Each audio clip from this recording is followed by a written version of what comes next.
Do I know these people well? You wouldn't believe it. I know them too well. I know them too well. They cost me a lot of money. I spent a lot of money, but I love them, and they're great, and their people are fantastic, and nobody does it like your people, right? Nobody. We talked about that. Incredible. Incredible people. So it's great to be back with America's builders.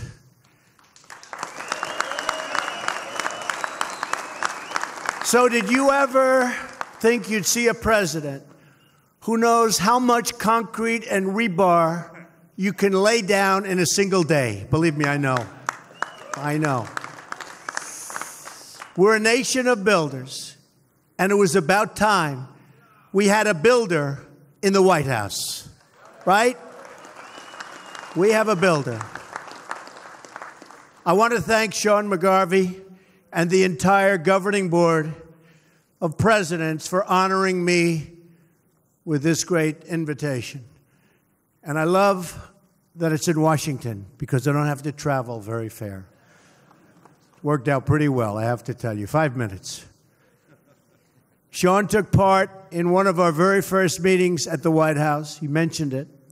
And I promise you that America's labor leaders will always find an open door with Donald Trump. Always. Just look at the amazing talent assembled here. We have iron workers, insulators. Never changes, does it, with the iron workers? Now, let's hear it. Laborers, painters, fitters, plumbers, operators. They're operators, all right, I'll tell you that. Electricians. Not that good. Where's my local 3?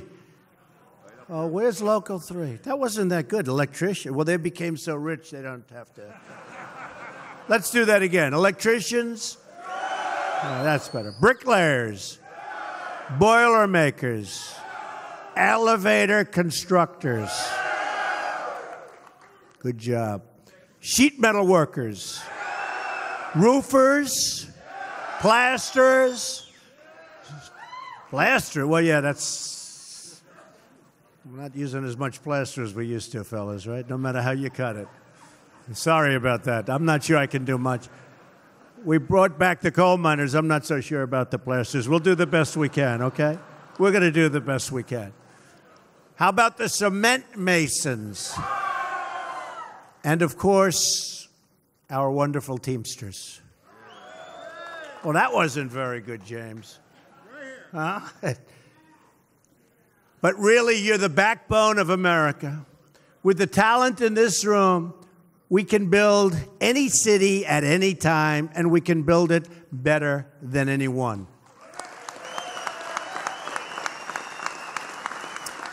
But we're going to do even better than that. Together, we are going to rebuild our nation. You're the keepers of the great trades and traditions that built our country. From the New York skyline to the Golden Gate Bridge, you represent the workers whose hands, skills, and dreams will build the great landmarks of our future. Every day, your members live out what I call the American creed. They're on the job before dawn and after dusk, and they never quit until that job is done. You know that. True. True. We saw this grit on display when the construction trades helped rebuild New York City after 9/11. That was a terrible time. We were all there. That was a terrible time in this country's history. Worst attack in the history of our country. Worse than Pearl Harbor. Pearl Harbor, they were attacking military. Here they were attacking civilians. Worst attack. And I saw what happened. Within a very short period of time, we were back rebuilding. And rebuild you did. And I really congratulate you. It took a lot of courage and a lot of strength. And thank you.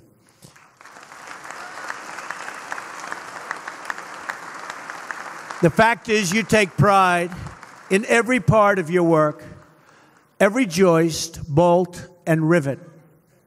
You're not only builders, but you're artisans, very talented people. A lot of people don't understand. You're very talented people, enriching our cities and landscapes with works of great beauty.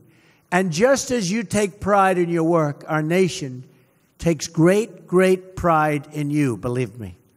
And it's time that we give you the level playing field you deserve.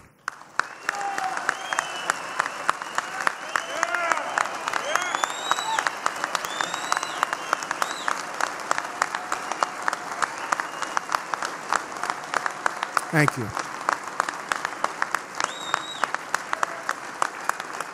Thank you, folks. Washington and Wall Street have done very, very well for themselves. Now it's your turn, and you're going to be also sharing the wealth.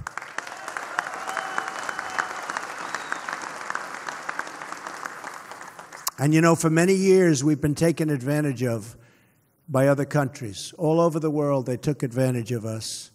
We had leaders that didn't have a clue, or worse. That's not going to happen anymore, folks. That's not going to happen anymore. And you see what's going on right now. In fact, the trade deficit went way down, just announced before I got on stage. And I will tell you, we're going to have a whole different set of values when it comes to representing our country. That I can tell you right now. This election was all about returning power to the people. I've spent my life working side by side with American builders, and now you have a builder as your president.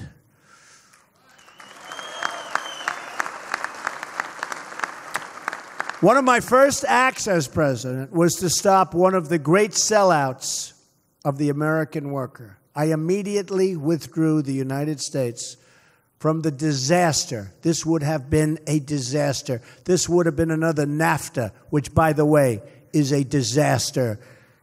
I took you out of the Trans-Pacific Partnership.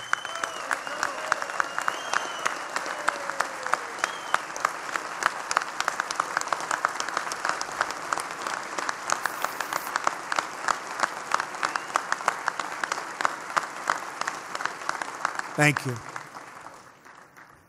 That one wasn't even close, and you know it, and I know it, everybody knows it.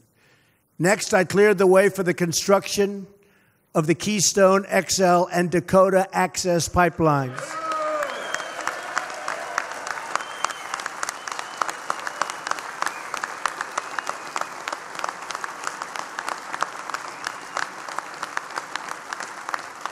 And it's looking like that's going to have about 42,000 jobs involved, those two jobs. That's some number of great people. That's a big, big, beautiful lot of people. And Sean, actually, and a whole group joined me in the Oval Office when we approved the Keystone permit. And I joked that day. I said, can you imagine the head of this big Canadian company in this case? They built pipelines, and they failed. Didn't work. They paid millions and millions and hundreds of millions of dollars to consultants and lawyers, and they failed. And it was over. And then one day, Trump wins, and a few days later, they get a knock on the door. Sir, the Keystone Pipeline was just approved. Can you imagine? I want to see the expression on his face. And he's a nice guy. They came to the office. Because, you know, I did say, you have to use American steel. You have to fabricate it here. Now, they had already bought 60, 70% of it. So you can't be too wild, right? But I was signing the order. And I said, where'd they buy the steel? I didn't like the answer. I said, who fabricated the steel? I didn't like the answer. I said, from now on, we're going to put a clause. Got to be made in America. We want American steel made in America. Right on the bottom. 100%. Right?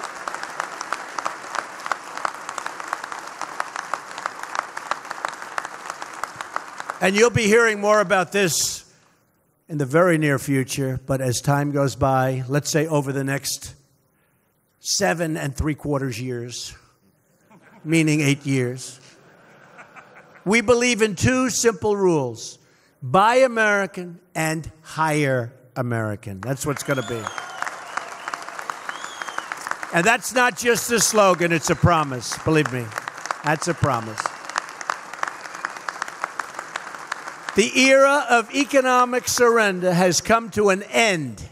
It's come to an end. We have surrendered as a country to outside interest. The era of economic victory for our country has just begun. You will see. No longer will we listen to those failed consultants who've made one wrong prediction after another, delivering nothing but soaring trade deficits and a big, fat, shrinking workforce. For decades now, we've watched as our factories have shuttered, almost 70,000 factories. Our jobs have been stolen, and blue-collar wages have declined. We've seen the economic pain inflicted on our fellow Americans in Pittsburgh and Detroit and Baltimore. We didn't just offshore our jobs, we offshored a big, big part of the American dream. We enriched foreign countries at the expense of our own country, the great United States of America. But those days are over.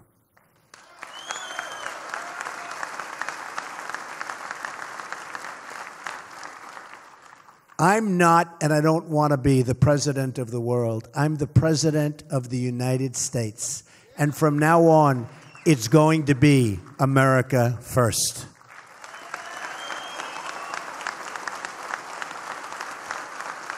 We're going to bring back our jobs, and yes, we're going to bring back the American dream. As I travel the nation, I heard the pleas of the forgotten men and women of our country, the people who work hard and play by the rules, but who don't have a voice. Together, we are their voice, and they will never, ever be forgotten again. That I can tell you.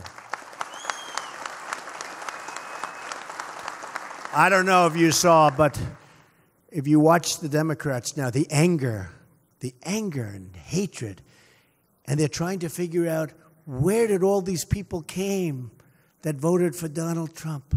Remember they said, because the Electoral College is very, very hard, they say almost impossible for a Republican to win.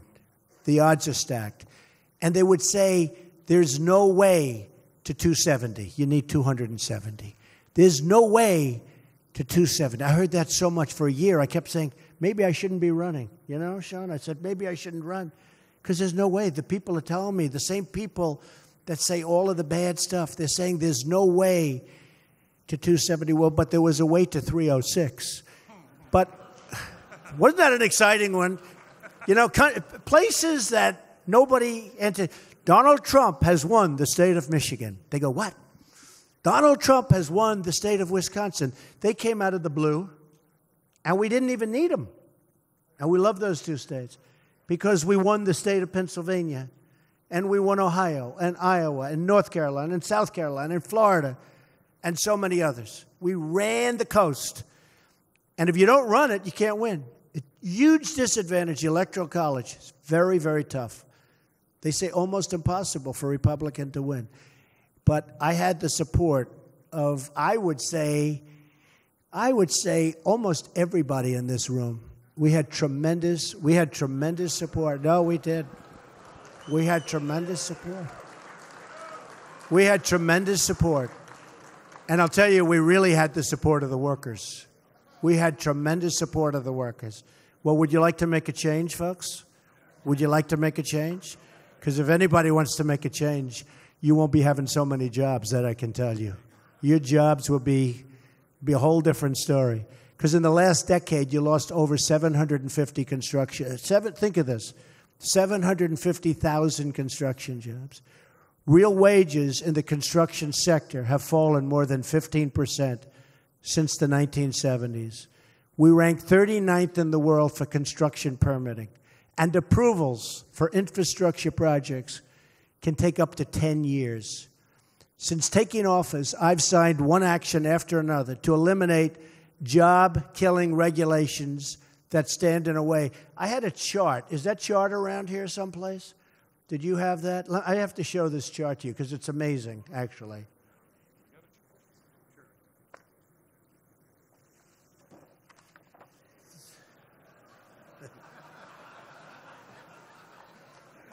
This is, if you want to build a highway in the United States, these are some of the permits that you need. It's a process that can take way over 10 years, and it just never happens. Then at the end of the period, they vote against it. And we're getting rid of many of these regulations. You have to go through 17 agencies, many permits in each agency. In February alone, we added almost 60,000 new construction jobs in the country.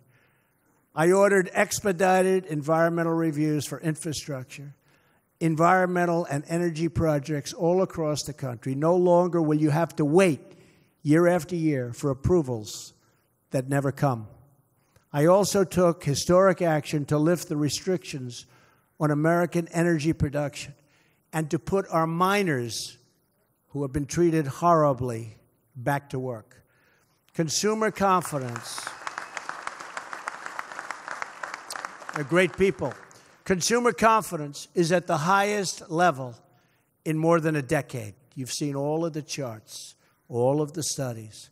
The National Association of Manufacturers just the other day reported the most optimism in the entire history of its survey, which is an old survey.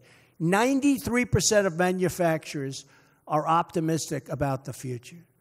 It's almost 27% lower than that just a few months ago. The Home Builders Confidence Index is at its highest level in 12 years.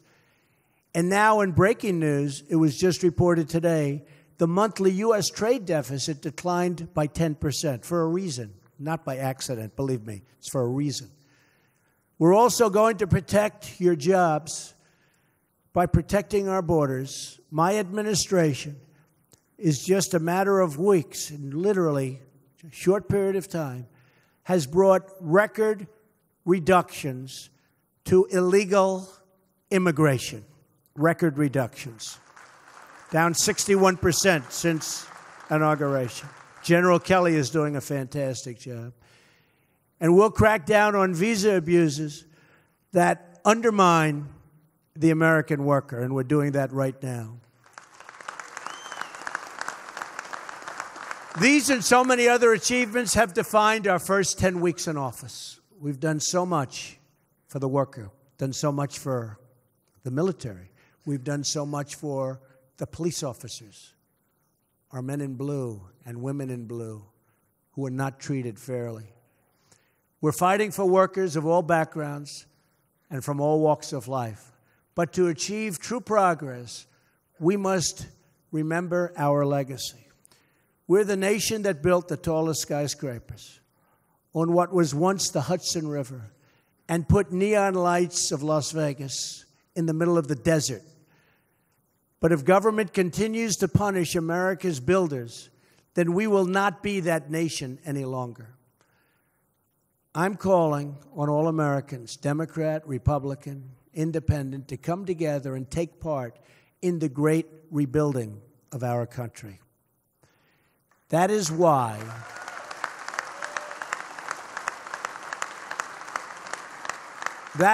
in my address to Congress, I called on lawmakers to pass legislation that produces a $1 trillion investment in the infrastructure of our country, and we need it.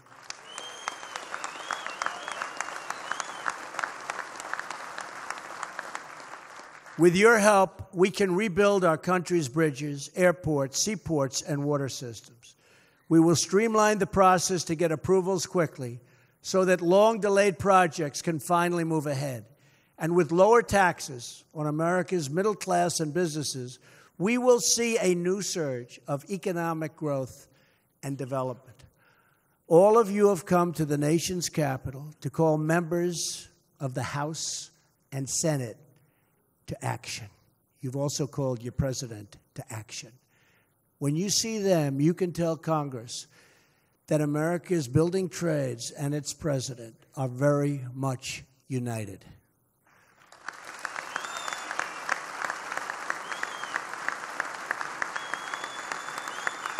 Thank you.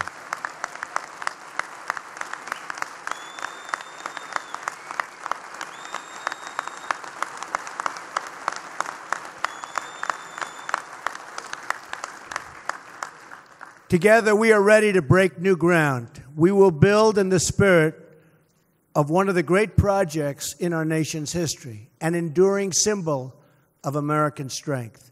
The Empire State Building was forged in the Great Depression and provided jobs for more than 3,000 workers. We've all seen the pictures. Rugged workers perched dozens and dozens of stories up in the air. Workers like these moved almost 60,000 tons of steel, installed 200,000 cubic feet of stone, and laid 10 million bricks to build that American icon. And they did the job in a record time, 13 months. Hard to believe. Think of that. Empire State Building, built in 13 months during the Depression. Nowadays, you couldn't even get a building permit or approval in that amount of time. When the workers had secured the last piece of steel in that amazing and beautiful structure, they marked the moment, as we still do today, with what is called a topping out ceremony. 1,050 feet above the streets of New York City, they hoisted a beautiful and great American flag.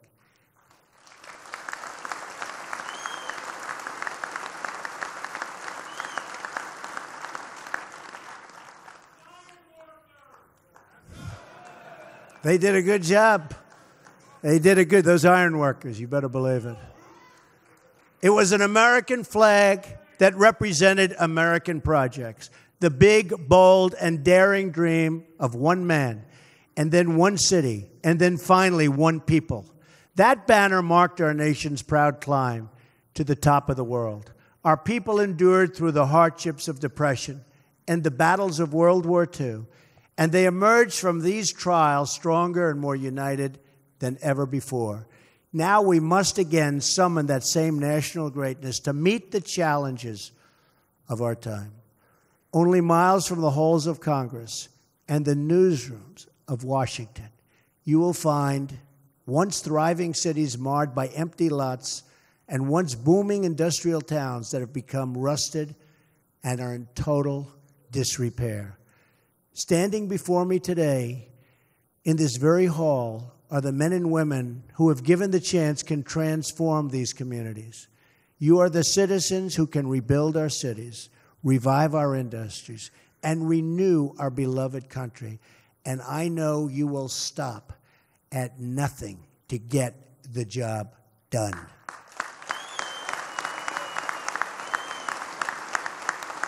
For the rest of their lives, everyone who worked on the Empire State Building knew when they looked up at that great New York skyline that they had lifted the stars and stripes atop the tallest flagpole on earth, and that somewhere high above the city streets, their place in history was carved into beams of steel.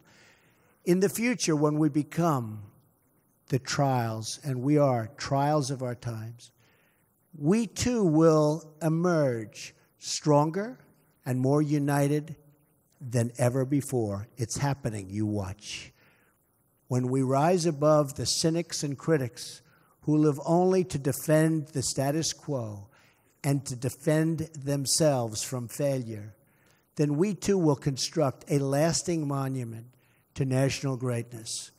In this future, our nation's workers and craftsmen will look way out at the vast open landscape, and they will build new bridges and new schools and new landmarks, and they will proudly raise up for all to see our bright and beautiful American flag. And when we see that flag, we will remember that we all share one American home, one American heart, and one American destiny. May God bless our nation's builders. May God bless our nation's workers. And may God bless the United States of America. We will make America great again.